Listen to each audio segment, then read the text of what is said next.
रोज शंकर के मंदिर में प्रतिदिन जाने वाले को और एक और चीज अपने स्मरण में रहे, अगर शिव के मंदिर नहीं जा सकते तो अपने घर में जो शिवलिंग है उस पर जल चढ़ाओ।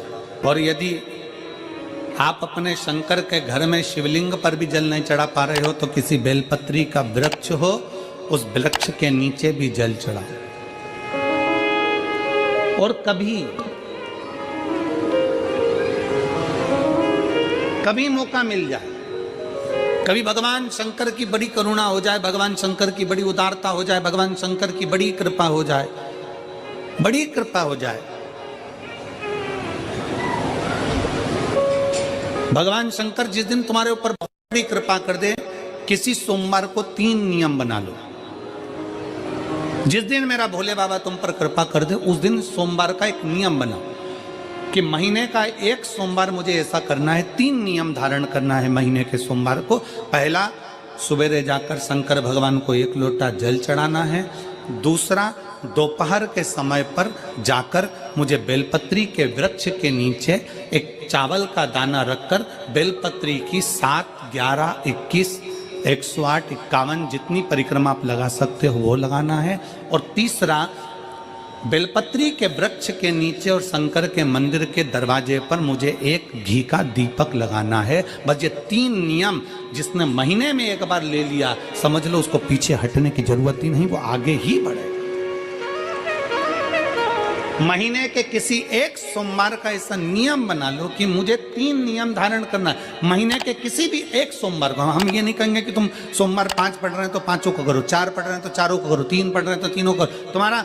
तुम तो महीने का एक सोमवार का नियम बना। और मेरी जीजियों से, मेरी बेटियों से जो विदेश में रह रही हैं, जो कहीं बाहर रह रही हैं, कहीं बड़े शहर में रह रही हैं, जो रोज मंदिर नहीं जा सकते, हर किसी महीने के एक सोमवार को भी ये नियम निर्धारण थे, तो उनसे कहेंगे कि 3 महीने में एक सोमवार का नियम बना लो। 3 महीने में नहीं बना सकते तो 6 महीने में एक सोमवार का नियम बना लो। और 6 महीने में नहीं बना सकते तो 1 साल में एक सोमवार का ऐसा नियम बना लो कि मैं साल का एक सोमवार ऐसा रहूंगी कि सुबह सोमवार के दिन मंदिर में जाकर जल चढ़ाऊंगी, दोपहर में जाकर बाबा को एक अक्षत का दाना रखकर, अक्षत का मतलब है कि बाबा मेरी दिनों दिन उन्नति करना। बेलपत्री के वृक्ष के नीचे जो अक्षत रखा जाता है वो उन्नति के लिए रखा जाता है। शंकर के शिवलिंग पर जो अक्षत रखा जाता है वो रोग मुक्ति के लिए रखा जाता है। अशोक सुंदरी पर जो अक्षत रखा जाता है वो संतान प्राप्ति के लिए रखा जाता है। षडानंद कार्तिकेय की ओर जो अक्षत रखा जाता है वो हमारे बच्चों की सुख समृद्धि के लिए रखा जाता है। विनायक की ओर, गणेश जी की ओर जो अक्षत रखा जाता है वो हमारे घर में कोई मंगल कार्य आ जाए उसके लिए रखा जाता है। और जो पीठिका होती है जिसपे शिवलिंग रखा होता है, पार्वती जी का हस्तकमल, उस पर अक्षत रखा जाता है तो नारी के अखंड सौभाग्य के लिए रखा जाता है। अक्षत रखने का भी तरीका है। एक चावल का दाना कहाँ रखा जाता है, क्यों रखा जाता है, कैसे रखा। अब कई लोग कहते हैं गुरुजी ये शिव महापुराण में आप ये नियम बताते हो, तरीका बताते हो। हम तो उनसे कहेंगे डॉक्टर के पास जाओगे तो डॉक्टर भी गोली लिखकर ये नहीं कह देगा कि ये सारी गोली एक साथ खा जा। डॉक्टर भी कहेगा ये गोली सुबह खाना है, ये गोली शाम को खाना है, ये गोली दोपहर में खाना, ये गोली भूखे रहकर खाना। बोलो सही है कि गलत है? ये रात्रि को खाना खाने के बाद खा लेना, ये खाना खाने के पहले, ये नाश्ते के पहले। और सुनो, ये दवाई, ये वाली पीछे वाली जो दवाई लो ना इसको दूध से लेना, ये वाली जो दवाई लो ना इसको पानी से लेना। और सुनो, ये डब्बी है इसको पानी में मिलाकर फिर पीना। दवाई लेने का भी तरीका है, उसी तरह शिव महापुराण में एक एक अक्षत का भी तरीका है और एक एक बेलपत्री का भी तरीका है। अब मान लो कई लोग कहते हैं गुरुजी आप ये तरीका बताते हो शिव पुराण के माध्यम से, कई लोगों के मन में संशय जागता है, तो अगर हम एक साथ चावल चढ़ा दे तो उसका क्या तरीका है? तो हमारा निवेदन है डॉक्टर जो दवाई ले एक ही बार में निपटा जाए, एक ही बार में खा ले। दवाई एक बार में पूरी खा गए असर नहीं करेगी, इसमें डॉक्टर का कोई दोष नहीं है। उसने तो बताया था ऐसे लेना, ऐसे लेना। और तुमने, मैं डॉक्टर साहब ने पूछा दवाई पूरी ली, शाम की दवाई भूल गई थी, सवेरे की दवाई भूल गई थी, ये दवाई भूल गई थी। डॉक्टर कहेगा हमने तो नियम बताया तब तुमने नहीं खाई, तो असर कहाँ से करेगी? तुम असर कब करती है? जब हम पूजन के तरीके को जान जाएं, जब हम अर्चना के तरीके को जाएं। आप साल भर का एक सोमवार निकाल लो, 6 महीने का एक सोमवार निकाल लो, 3 महीने का एक सोमवार निकाल लो, महीने का एक सोमवार निकाल लो, अपने से दिल में बन जाए तो एक सोमवार ऐसा निकालो जिसके 3 नियम धारण हो। पहला, उसी सोमवार जिसको कर रहे हो उस दिन सुबह जल चढ़ाना। दूसरे, दोपहर के समय पर जाकर बेलपत्री के वृक्ष के नीचे एक चावल का दाना रखना और परिक्रमा बेलपत्र की जितनी तुमसे बन जाए, जितनी तुम्हारे शरीर की कैपेसिटी हो, जितना तुम्हारा शरीर चलते बन जाए। हम तो ये भी नहीं कहते कि तुम भूखे रहकर भगवान का भजन करो, हम कभी नहीं कहते। हम तो यहां तक कहते हैं, हमारे पुष्टि मार्ग में यहां तक कहा गया कि वल्लभ कुल की एकादशी करो, भले बकरी जैसे चरो पर एकादशी करो।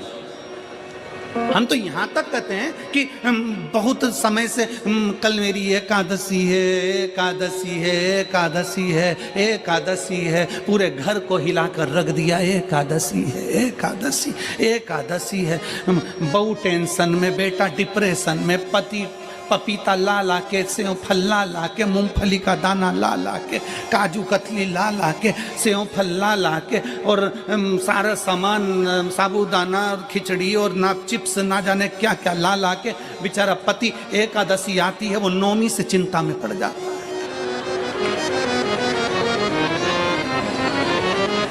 हम तो ये भी नहीं कहते कि तुम व्रत बहुत भारी करो, तुम व्रत उपास भी बहुत बहुत टेंशन वाला करो, ना ना ना।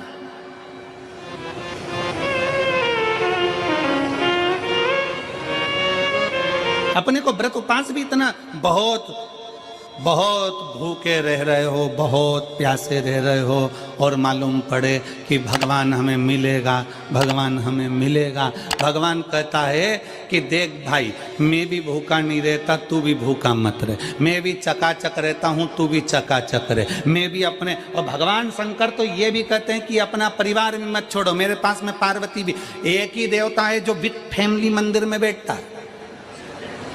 शंकर जी हैं तो पार्वती जी है, तो गणेश जी हैं, तो कार्तिकेय जी हैं, तो नंदी है, सब मंदिर के अंदर चाहिए। शंकर भगवान अपने पूरे परिवार के साथ। शंकर जी तो ये कहते हैं अकेले तुम क्यों रहते हो। शिव जी की एक बात अपने ध्यान में रखना, कितनी सुंदर बात है शंकर भगवान की, बहुत ध्यान में रखिएगा। आप जौहरी नहीं हो, हीरे को नहीं परख सकते। हम भी जौहरी नहीं है, हम हीरा को नहीं समझ सकते।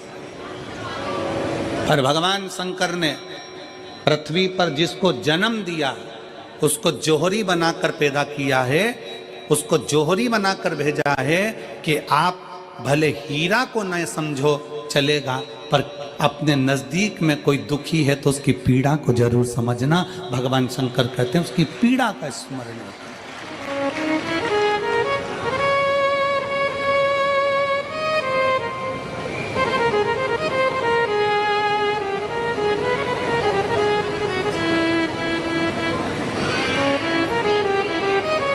हीरा को समझो ना समझो, पर पीड़ा को जरूर समझिए। किसी के दर्द को जरूर समझिए, किसी के दुख को जरूर समझिए, किसी की तकलीफों को जरूर समझिए। पशुपतिनाथ का व्रत करते हो आप, 16 सोमवार का व्रत करते हो आप, संकट सोमवार का व्रत करते हो आप, शिवरात्रि का व्रत करते हो, सोमवार की अष्टमी का व्रत करते हो। उन व्रतों में सारे व्रत करो, मना नहीं है, पर उस व्रत में अपना पूर्ण समर्पण परमात्मा के प्रति रखो। केवल खाना छोड़ा है, अन्न छोड़ा है, भोजन छोड़ा है, और दिन में सुबह से लेकर शाम तक 2-3 बार तुमने कुछ ना कुछ पाया है, वो व्रत हो सकता है आपकी दृष्टि में, पर हमारी दृष्टि में व्रत कौन सा है। शिव महापुराण की कथा कहती है कि सुबेरे आपका व्रत चालू हुआ, दूसरे दिन ब्रह्म मुहूर्त तक जो आपका व्रत आपने रखा है, भगवान का जो व्रत कर रहे हो, उस व्रत में एक बात अपने अंदर उतार कर रखो कि इस दिन मैं अपने मोबाइल का त्याग करती हूँ, पूरे दिन मैं मैसेज नहीं पढ़ूंगी, मैं देखूंगी नहीं, मैं अपशब्द नहीं कहूंगी, मैं जानूंगी नहीं। दूसरा, आज के दिन मेरा व्रत है, आज 1 महीने में, 15 दिन में, 2 दिन में, 20 दिन में मैंने अगर किसी से भी अपशब्द कहा होगा, आड़ा टेढ़ा कहा होगा, तो सबसे पहले आज व्रत वाले दिन मैं उसको सॉरी कहूंगी, क्षमा मांगूंगी और अपने हृदय से लगाने का प्रयास करूंगी। व्रत है। व्रत का तीसरा अंश, आज मेरा व्रत है, मैं आज के दिन किसी को भी अपशब्द नहीं बोलूंगी, किसी के लिए आड़ा तड़ा नहीं बोलूंगा। आज जितना बन सकेगा मैं सात्विक जीवन जीऊंगा। चौथा, आज मेरा व्रत है, आज के दिन मैं झूठ नहीं बोलूंगी, ना झूठ बोलूंगा सुबह से लेकर शाम तक। और पांचवा, आज व्रत वाला दिन है, जितना फलार मैं करूंगी उसका पैसा जोड़ूंगी कि 15 रुपए का मैंने साबुदाना खाया, 10 रुपए का बटाटा खाया, ये खाया वो खाया, सारा हिसाब लगाकर 55, 60, 70 रुपए जितने होते हैं उसमें से एक अंश निकालकर मैं उसका एक भाग किसी गौशाला में जाकर गाय को चारा जरूर दूंगी। आपका व्रत, आपकी साधना, आपका तप, आपका बल, आप कैसा कर रहे हैं? केवल भूखे रहने पर भगवत पद की प्राप्ति नहीं होती। शिव महापुराण की कथा कहती है कि भूखे रहने से भगवान की प्राप्ति नहीं होती। शिव पुराण की कथा कहती है भगवान को पाने की भूख बढ़ाने से भगवान की प्राप्ति होती है। भीतर से परमात्मा को पाने की भूख बढ़ाइए, भगवान को पाने की भूख बढ़ाओ भीतर से।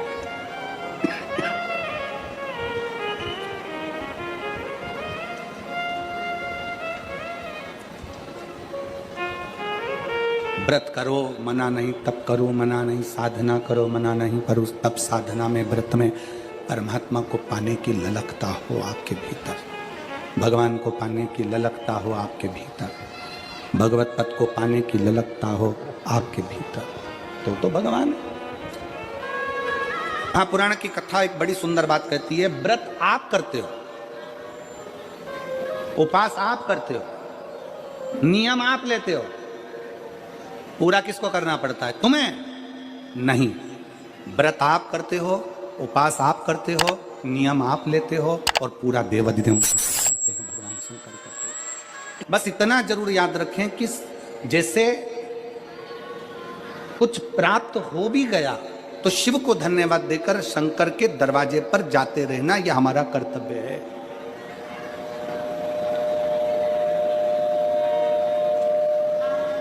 एक बहन जी ने पत्र लिखा था कल। उस पत्र में बहन जी ने लिखा कि शिव महापुराण तप का मतलब क्या होता? चलिए, उपास का मतलब बताओ। खाना छोड़ देना व्रत नहीं है, दूसरे का धन छुड़ाकर खाना छोड़ देना व्रत है। शिक्षा दे देना, किसी को चिकित्सा की जरूरत है उसकी चिकित्सा में थोड़ा सा धन लगा देना, कोई रोते हुए के आंख के आंसुओं को पोंछ देना, किसी के दुख में खड़े होकर उसको खुशियां प्रदान कर देना, ये दुनिया का सबसे बड़ा व्रत है, सबसे बड़ी साधना, सबसे बड़ा तप। मन साफ है तो सारी गलतियां माफ है, और अगर मन ही साफ नहीं है तो गलती कौन माफ करेगा भाई? हम भी तो अपनी जिंदगी में एक नियम बना सकते हैं कि मैं श्री शिवाय नमस्तुभ्यम का जाप करूंगी। मेरी कॉलोनी में कोई शंकर जी का मंदिर है, हम 5-10 महिलाएं प्रत्येक सोमवार को 10 मिनट बैठेंगी, शाम के समय प्रदोष काल में 6 बजे 6:30 बजे बैठेंगे, 6:45 बजे 15 मिनट बाद उठ जाएंगे, श्री शिवाय नमस्तुभ्यम का जाप करेंगे, शंकर जी को भोग लगाएंगे। अगर एक हफ्ते में 5 सोमवार पड़ते हैं तो 5 महिलाएं अपना नियम बना ले कि आज का प्रसाद थोड़ा सा, कुछ भी शक्कर, खड़ी शक्कर, कुछ भी मैं लेके आऊंगी, माँ भोग लगाएंगे, अपन 5 मिलकर श्री शिवाय नमस्तुभ्यम जपेंगे, प्रसाद बांट देंगे, अपने घर चले जाएंगे। ज्यादा ढोंग प्रपंच नहीं, दिखावा नहीं, कोई एक नियम। हमारे नजदीक में शंकर जी का मंदिर है, हफ्ते में एक बार नियम बनाएंगे, उस मंदिर में सफाई करेंगे। हफ्ते में एक बार नियम बनाएंगे, अपने नजदीक के शंकर के मंदिर को साफ करेंगे, क्लीन करेंगे। एक नियम अपने अंदर बनाओ शिव के प्रति।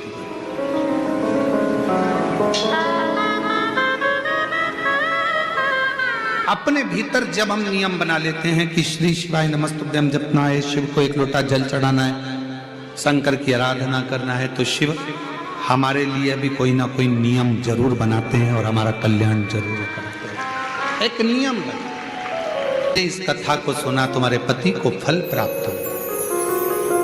कलिकाल में संसार में जो शिव महापुराण की कथा को सुनता है, श्रवण करता है, करवाता है, बाँचता है, सुनता है, वो जितने जीव इस कथा को श्रवण करने आते हैं, केवल उनका ही नहीं, उनकी 71 पीढ़ी का कल्याण शिव पुराण की कथा कर। लंबी बाती का प्रमाण अलग होता है। लंबी बाती क्यों लगाई जाती है? भगवान के मंदिर में दीप में, देवियों की पूजन में, लक्ष्मी की वृद्धि के लिए। कौन से देवता के यहाँ लंबी बत्ती लगती है और कौन से देवता के यहाँ गोल बत्ती लगती है, उसका भी प्रमाण वर्णन। किसी देवी की पूजन करो तो लंबी बत्ती आती है, कुल देवता की पूजन करो तो लंबी बत्ती आती है। किसी मंदिर में किसी देवता को लगाने जाओ तो गोल बत्ती लगती है, उसका भी प्रमाण है। लंबी बत्ती जहां लगाई है, अगर लक्ष्मी के सामने लगाई है तो लक्ष्मी की लंबाई बढ़ती है, लक्ष्मी की वृद्धि बढ़ती है। अगर कुल देवता के नाम की लगाई है तो वंश की वृद्धि होती है। इसलिए हमारे यहाँ अमावस्या पूनम को जो पाटे माटे भराते हैं उसमें गोल बत्ती नहीं लंबी लगाई जाती है, जिससे हमारा वंश बढ़े। नवरात्रि में देवी जी की जो बाती लगाई जाती है वो लंबी लगाई जाती है, गोल नहीं। क्यों? क्योंकि जिससे माँ हम पर कृपा बना कर रखे, हमारा वंश खूब बढ़े, हमारे यहाँ लक्ष्मी की वृद्धि हो। स्थिर बाती, गोल बाती लगाई जाती है ब्रह्मा के मंदिर में, इंद्र के मंदिर में, देवता के मंदिर में।